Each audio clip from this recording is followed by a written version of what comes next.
Hello. In this next one, we're going to take what we learned from our leaves, these little wet into wet circular things we created, and we're going to make a big one and make it be a cloudy, not a cloudy, a night sky and some trees. So for this one, I'm going to actually use my fluffier brush that came with it because I'm going to do what's called a wash through the whole background, and a fluffier brush should make it a little easier. Now, one thing I do want to mention, if you have things in your palette, like you've been mixing for the last painting, all you got to do, wipe it dry. Look at that.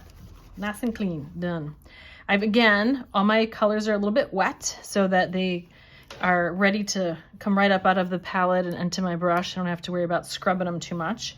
But I'm going to start with mixing my colors first and then wet the paper because I'm wetting a large area. So I want that area to be drier quicker. Or I'm sorry, to be not to dry while I'm mixing the color. That's what I'm trying to say. All right, so let's see here. I'm going to take some purple and I'm going to lighten it. So that's a pretty standard purple, a little lighten. And I have yellow here, but I'm going to actually use a little orange. The problem with using yellow and purple together is because they're complementary colors, which means if you put them next to each other, they look brighter. We'll use a little yellow. But if you put them, mix them, you're gonna get like a brown or a gray, and I don't really want a brown or a gray. So I'm gonna have this color ready and that color ready. I'm gonna clean my brush and I'm gonna wet the background. I'm not gonna go all the way to the edge. I'm gonna kind of leave myself this little edge around it that does a couple things for me. It makes it so the paper's less likely to warp and move, because anytime you wet paper like this, it wants to move on you because, you know, it's based on wood. It gets warpy. And I'm gonna bring this down. So I'm about, I don't know, 1/4 of an inch from the edge of my paper. You can see it's bowing a little bit. And I'm not gonna go all the way to the bottom because I wanna get my trees in there in a little bit. But I do wanna come out to my edges, and I'm gonna let this be wet. So I kind of give it, I know this is gonna fill in with trees, so I'm gonna let that color or that water fade.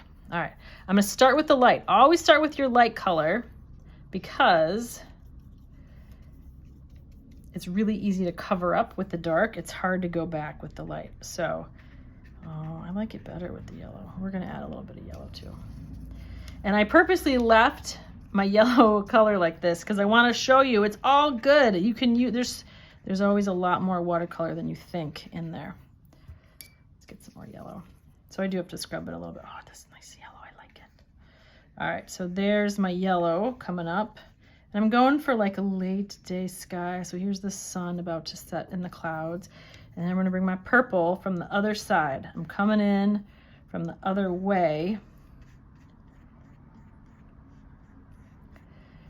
And I'm not concerned, I don't care if it's not consistent. In fact, I like it better when it's not consistent because I think I get a much more interesting looking sky. If you spend too much time trying to even it out, you lose all the fun like dancing stuff. Oh, blue, sure. We'll put some blue in there too.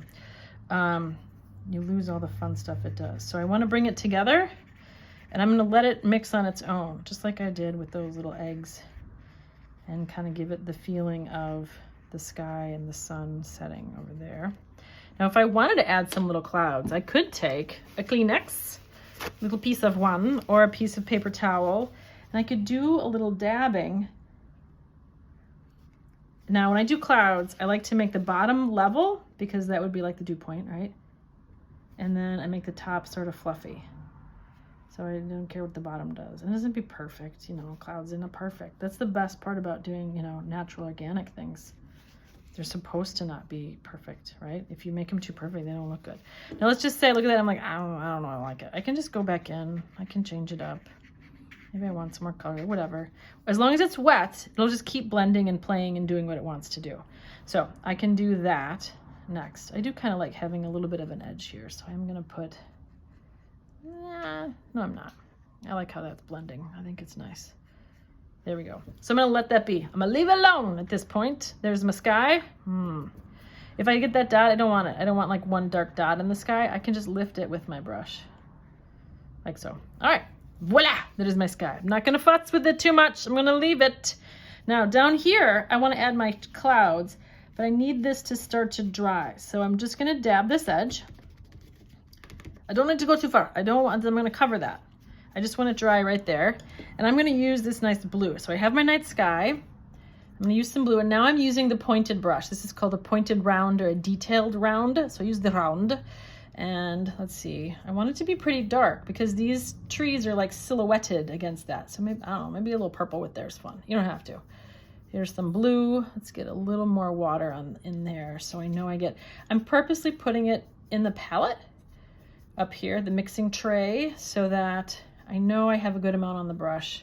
I don't know, seems good. Now, to make the trees, I'm going to make the vertical lines first, and then these are just tiny little dabs coming out. So I'm gonna follow this edge. I'm gonna start with a little vertical line here. Oh, it's too wet. Okay, so that one's gonna blend. Great. I'm gonna start down here. I'm gonna go down here and do my lines. I would do this. I would dry it, I'd give it a few minutes, but I'm trying to make my video quick and easy for you. So I would wait a couple minutes if I wasn't making a video. There we go. Then I don't want these to be too exactly close together. I want them to be spread out a little bit so they look different. And then once I have those in, I just do little dots on either side where I make the dots wider as it gets down the tree because it's a pine tree. I just make little squiggly lines. Notice in the pine tree, it's not solid. I'm not making triangles. I'm letting it just sort of blend and just making the line. And if one's a little longer, I don't care. It's all good.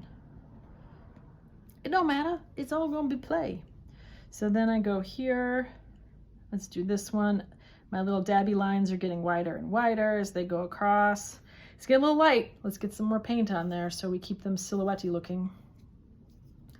And then let's go here, and I kind of come this way. And then this one will go this way. And I might look at that and go, I don't see that. Oh, look, it's a tall tree. It's a big one.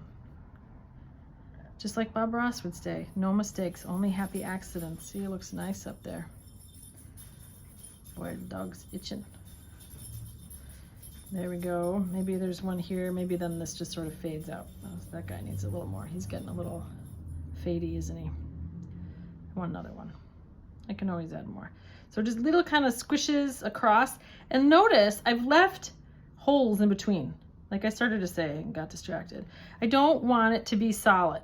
I want the light from the background to come through so that, see how right now I'm getting a little extra water on there? Let's dab this water off of there so that it doesn't run too much. I want this edge to be clean. I don't want it to blend. If it's blending too much, dab a little water off your brush. All right, so that I can get those sharper edges down here, unlike the wet into wet, so that the air or the light can kind of shine through those, like so. All right, and then I'm just gonna make this more solid. And I notice my paint marks are horizontal as I do this. Let's get some more paint on there. I want it to be more opaque, more non-see-through. So horizontal lines will give the feeling of the land, of the ground, like so. So, and I'm gonna stop about 1/4 inch from the bottom. I like it if it's not perfect at the edges because it looks more believable to me as land. Maybe I'll go a little bit darker. Maybe I'll leave it. Et voila! Night sky and trees. And really, all I did was let the paint blend and scribble. Scribble. It's fun. There you go.